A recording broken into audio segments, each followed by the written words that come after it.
might be a little bit noisy, but we're currently looking at the Data East Cassette system. Yes, so to run a Deco Cassette game, you need this micro tape.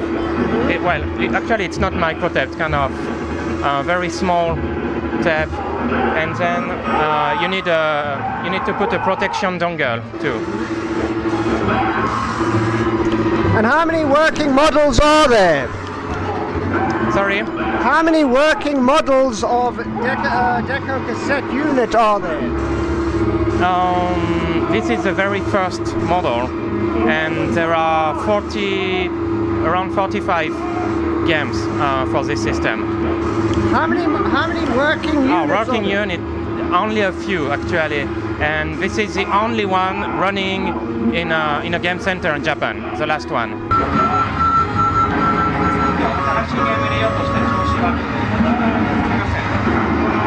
So, if the game is loaded off a cassette tape, how long does it take for it to load the data into memory? We're going to load a game now, so you can see by yourself. It's about, I think, between 1 and 2 minutes. Are there any games which have been lost forever because the tapes have corroded? No, we manage at the society to preserve all cassette tapes existing for this system, but we are lacking a few ROMs to make run one game only, so one game is lost. Which game is that? The game is called Explorer, and it's same system as Treasure Island. So you need the tape, but also you need graphic ROMs, and we don't have these ROMs. So it's a very rare game. No one has never seen it.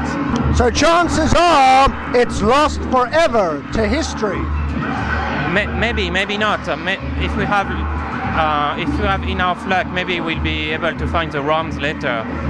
Priority was the cassette tape. We are in Akihabara in Natsuge Museum.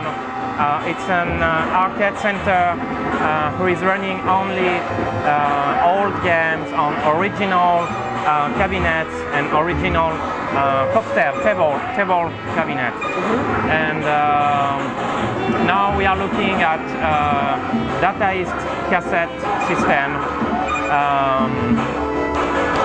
and we've just started a game called Zero Is There, and Zero Is There, I think, was released around 84. At same time, Namco released Motos. So it's similar to Motos. Some people say it's a copy of Motos, but actually it was released before Motos. So maybe Motos is a copy of Zero Is There. And we'll ask someone called QTQ, which is an arcade pro gamer of all games, to play for us Zero Is There.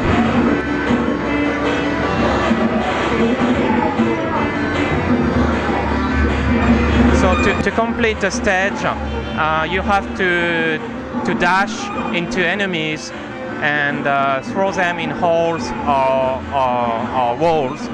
Deco Cassette system has only little memory, so there is only a few stages, and then it's cycling always the same stages, but the game is very enjoyable.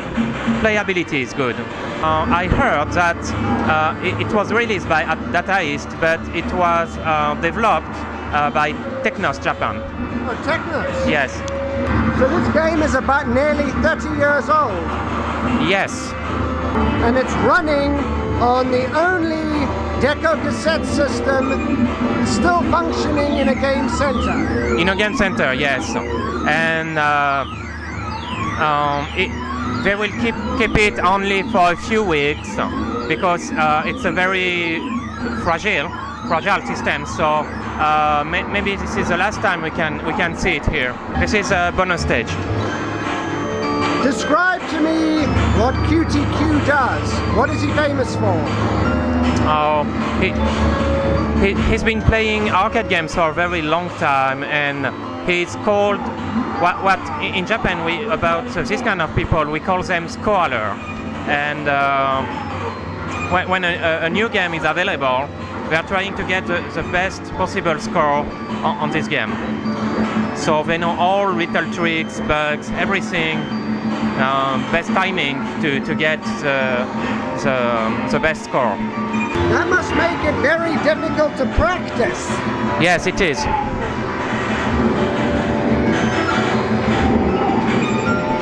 So this is stage 4. If I remember well, I think after stage 4 it's cycling back to first stage. But difficulty is increasing.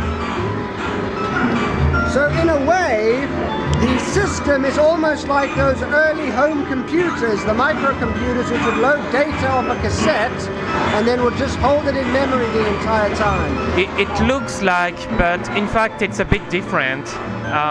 It's not exactly the same tapes, and in fact the tape is used as a copy protection, but also it's convenient because you can switch easily to another game. But it's a very old system. It was released in 1980. So to be honest, in 1984, this system was getting old. Is this the last game that was released for it? No, it's not. There is a number for each game, and I don't remember well, but I think that zero is around 30 something. Can you describe some of the other games that were available for the system? Okay, well-known games for the Deco Cassette systems are Burger Time and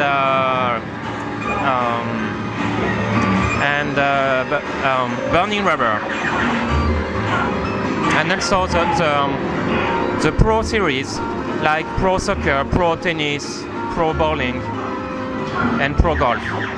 But there are also some very mysterious, I would say legendary games, such as Manhattan,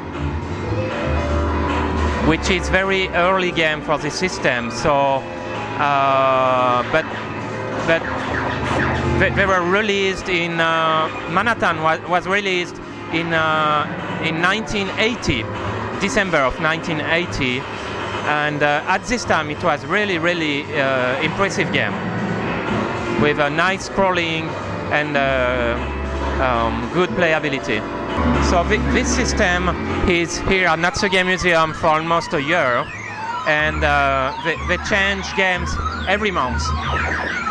So during 1 year you were able to enjoy most best games for this system. Unfortunately, we are coming to the end.